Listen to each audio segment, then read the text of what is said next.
Live streaming is on. Yes, Very helpful. Jay? Thanks for doing the video indexing. Yeah, sure. Yeah, blue star. All right, so um, so we're going into the decision making. Does anyone want to think about the different types of decision making? Decision making. Of course, we have the proposals. No. The bottom-up decision making, where each vote counts as one.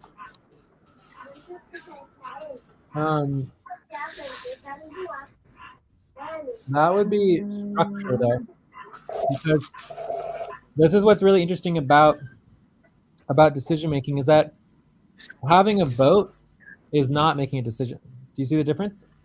Yeah. Right? Mm-hmm. Yeah.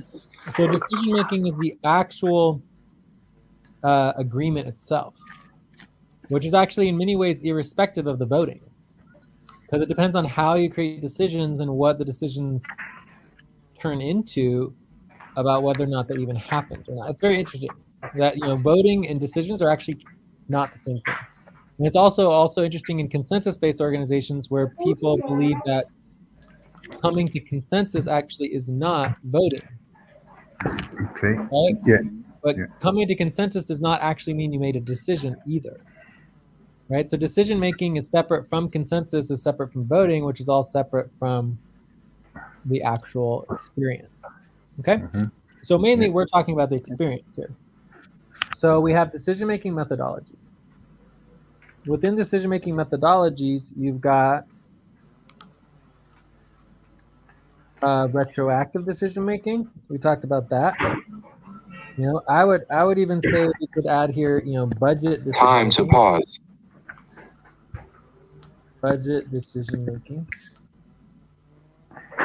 But more importantly, we have the decision-making process, right? Decision-making process. I would go to the same as a decision-making system. Mm-hmm. Right? But the decision-making protocol is the most important. Mm-hmm. Okay, so, and you could also break it down here and say that there's decision-making policies, decision-making guidelines. Does everyone understand the difference between the decision-making policy, a decision-making guideline, and decision-making protocol? Well, I don't really understand the difference between. I mean, the protocols are built through the policies.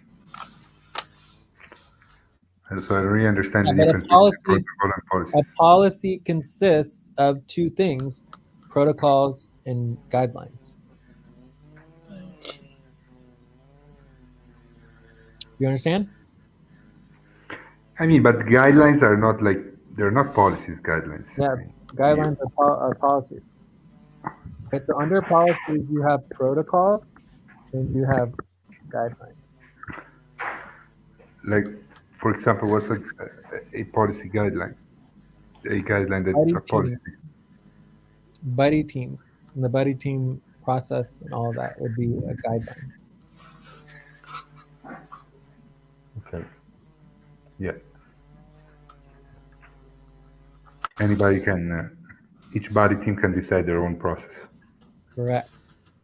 But they have to have a process, so therefore, it's a protocol and a guideline. Provided process is policy, but it's not necessarily a protocol.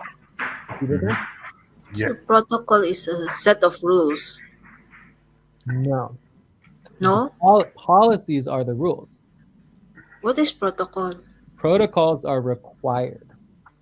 Required. Guidelines are optional. So all protocols and guidelines are all policies. But under policies, you have required policies and you have optional policies. Does that make sense? Mm-hmm. Another way to think about it is like when we do policy tracking, everything we do policy and tracking technically is a guideline. When you get to protocols, you really should not be breaking them.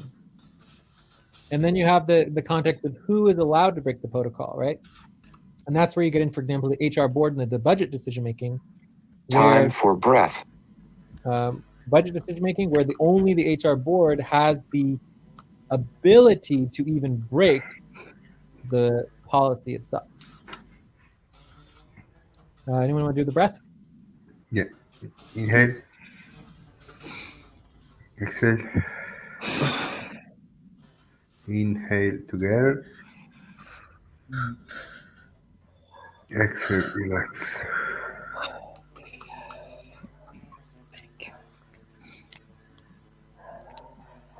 I feel like there's two other important components.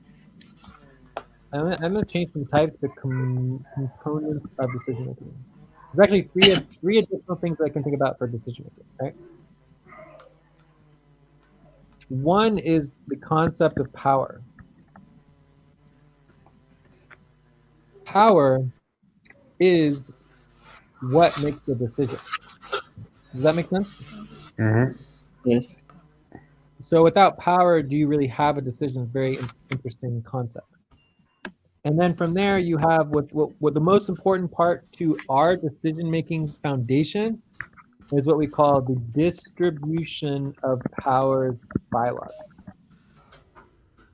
So the distribution of power is the foundation to in really any democratic model of decision-making. Does everyone understand how important that is, right? And then I would say the other concept of power, another subcomponent of that could be the distribution of rights and individual/worker rights. So when you have rights, those rights hold your power and ensure that as long as your rights are not taken from you or stripped from you, you have some type of power. So the distribution of the rights, in essence, is the distribution of the power, and then individual worker rights and individual rights and individual worker rights is the essence of your power. And then from those rights, you're able to make decisions as an individual. But when it comes to the organizational framework and the actual structure, the distribution of powers is what ensures that no one group in the organization can take all the power, and it also ensures that you have a bottom-up model of organizing, a bottom-up, top-down, and middle-out. Mm-hmm. So the primary goal of the distribution of powers is basically bottom-up,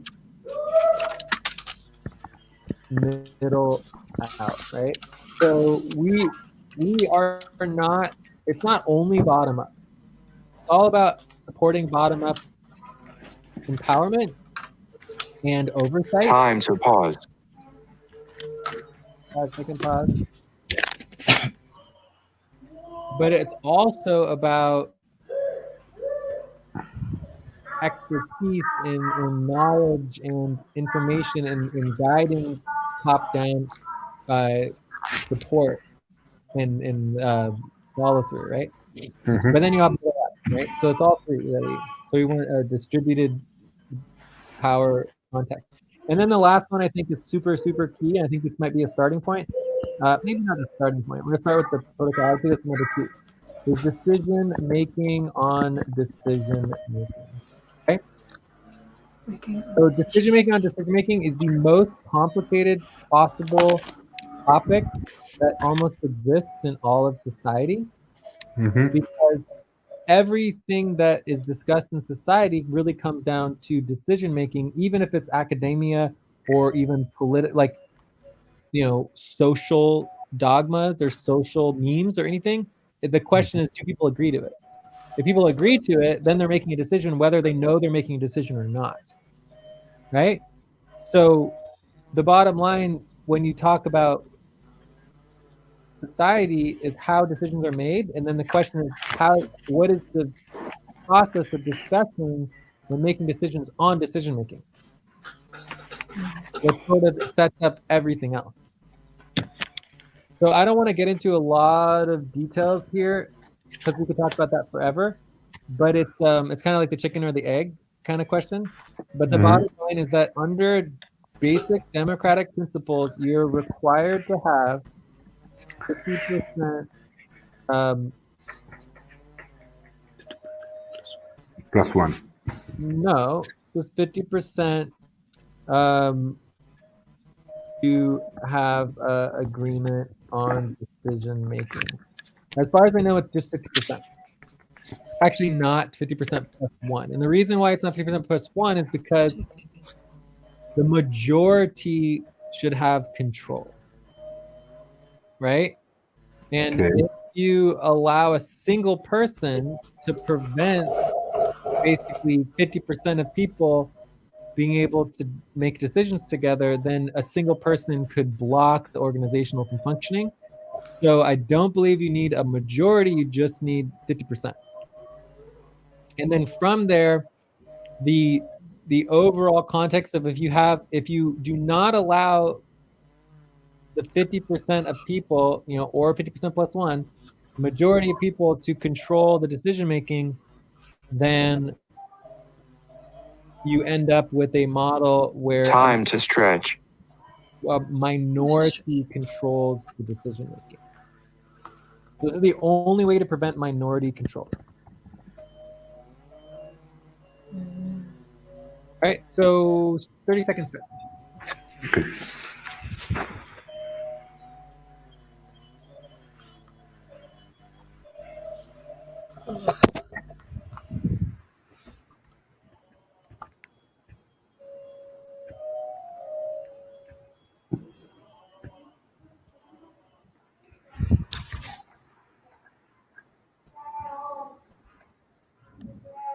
Okay, so I think that covers all the different components of decision making.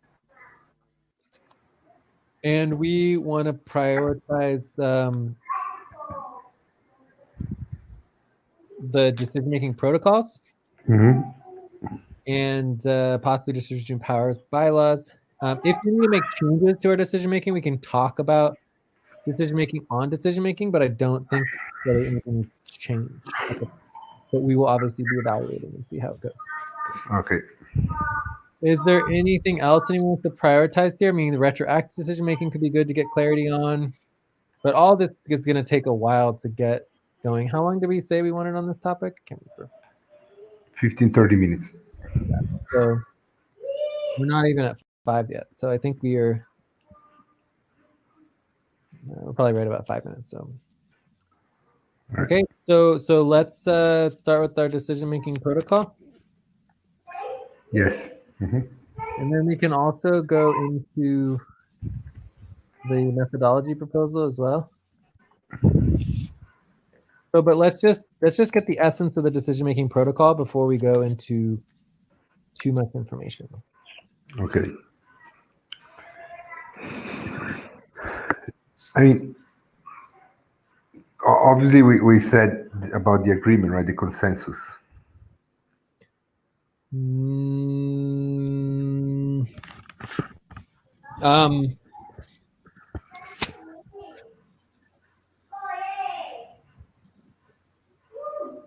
I feel like that's more of the decision-making process. Okay, so again, there's maybe we should put decision-making process over here. So decision-making process. Okay. So question mark consensus. So consensus in and of itself is not exactly our decision-making protocol. So the difference between the decision protocol and every other component of Time to decision-making. pause. 5-second pause. Let me repeat this. This is very important. The difference between the decision-making protocol and every single other component of decision-making is that the decision-making protocol is an exact replicable experience, whereas the decision-making process and everything else related to decision-making is just possibilities and options. Right? So again, are we required to come to consensus? No. Right? Are we on the same page on that? Yes. Yeah. So let me back up for just a second because this might be helpful.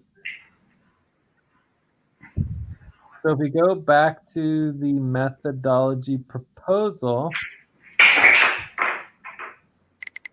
in the methodology proposal, there's a whole bunch of information about The decision making. decision making, and it's not particularly organized or detailed or anything, right?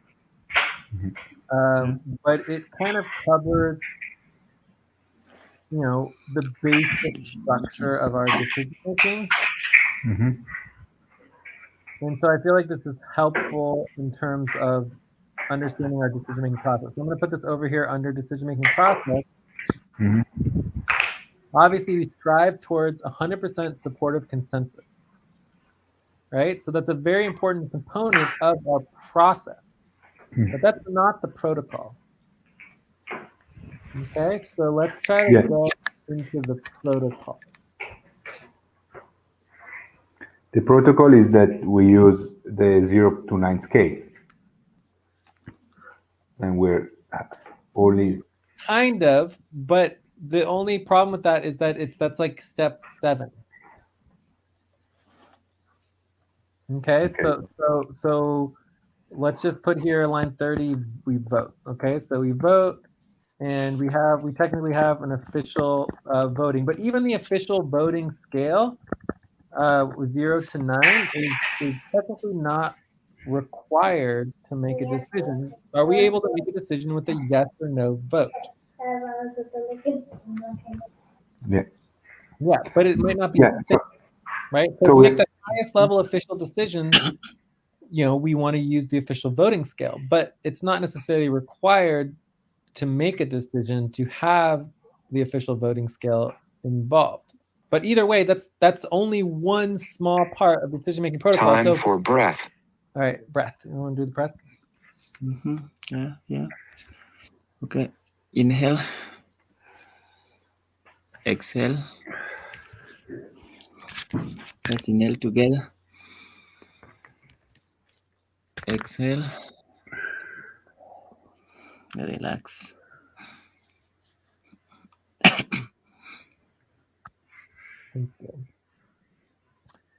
So in terms of defining the decision-making protocol, because you're getting a little closer here. I think we're at 10 minutes now. You're getting a little closer with the voting, right? This is, again, it's very specific, exact process, not process, but experience we go through in the moment, right? In the moment of decision making. Whereas the decision-making process can be anything from, a multi-week process to, the brainstorming, to the narrowing down, but that process could take weeks. It could take days. It could take hours, right? The actual decision-making protocol happens in a single moment and is really the climax of the decision-making process, right? The climax. Yeah, right. So we have the proposal. Yeah, okay, the proposal. But what do we do with the proposal? We read it out loud. Yes, now you're getting somewhere. So you must read out loud the proposal to the group. Okay, so that is part of the decision-making protocol. Great, let's hear more. Then you ask if there is questions about the proposal. Okay, so we're skipping ahead a little bit. This is fine. So ask for questions. Okay, good. And then we ask if there is concerns, and okay, ask for concerns. Yes. If there is no concerns, then we ask if there is objections. Otherwise, if there is concerns, we go to the vote. So if there are no concerns, then you can ask for objections. If there are concerns, you are required to do individual vote. Yes. Also, we can note that supportive consensus requires individual vote and is a concern to actually reach it. Okay, so a supportive consensus vote is automatically a concern. Mhm. And we understand why that would be a concern, right? Yeah, of course. Okay. Because Time to pause. 5-second pause. it's a concern because without the voting, we cannot know if it's a supportive consensus or not. Exactly. It's just an assumption. Cool. Great. Okay, so this is a good start. So what did we miss? Let's go over it again. Anyone else want to review and go over it and think about it?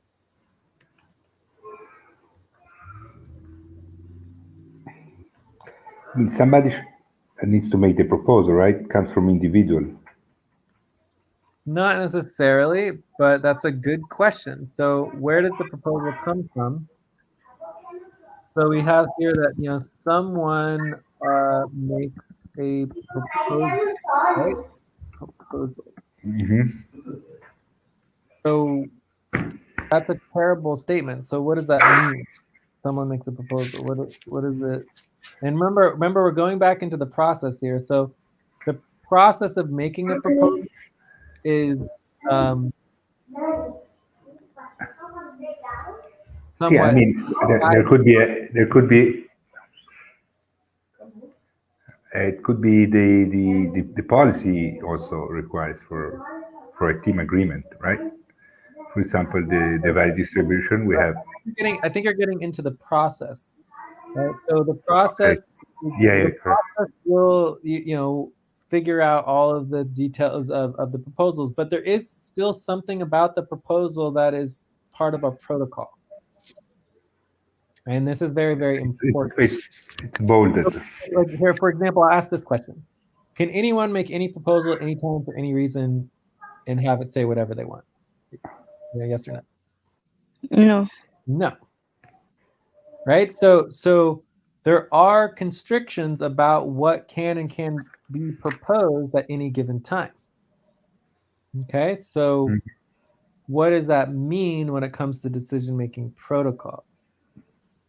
And we're very flexible, you know, but there is a slight, like whether it's a definition or a criteria or something that is evaluated at the beginning of when we're implementing the decision-making protocol. I'll give an example. Huh? An example.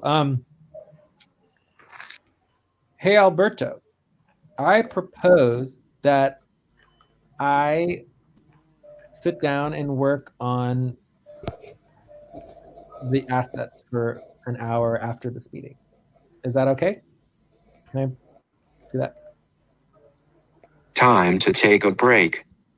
Let's finish Yeah, up with an example. So I just proposed that after this session that I would be able to go and work on the assets for an hour or a half hour or whatever.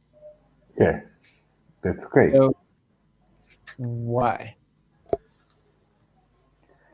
Because So let's write it down. So I'm on line 40. Proposal. Jay can work on assets after this session for 30 minutes. yeah, because it's about you. So But is it a proposal? no, not really. No. No, it's Exactly. not a proposal. That's the point. Yeah. Right? So So, they're like, first of all, not only is this not a proposal, it also breaks policy. Right? Because I'm actually not allowed to ask for permission to do work. That's against policy. yes. Mhm. Right? But furthermore, in it being against policy, it's also not actually a proposal. Okay? Yeah. So this is very important in the decision-making protocol, that there is actually a criteria for what is and is not a proposal. Let me give another example. Actually, so we're going to take a break and let's go over, you know, basically, you know, not verify is a terrible word. Basically, the correct term would be, you know, let's just say make sure the proposal is proposal. Okay, so the beginning of the Yeah. decision protocol you need to make sure you actually have a proposal on your hands. Okay. So let's take a Okay. 5-minute break, and when we get back, let's go. Actually, it's going to be a 4-minute break. And when we get back, let's go over the criteria of what a proposal is. Okay, perfect. Okay. 4-minute 4 break. minutes.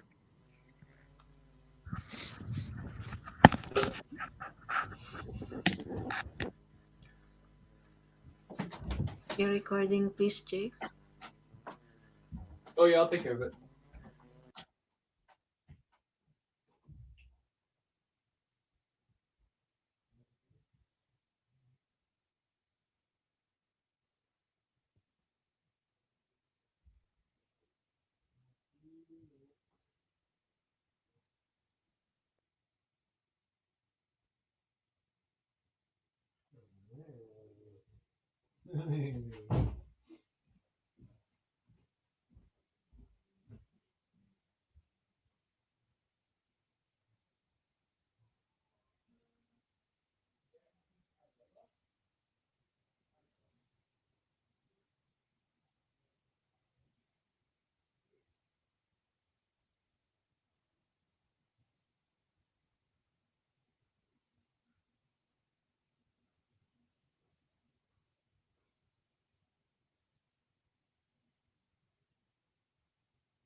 Dinner is ready in 30 minutes.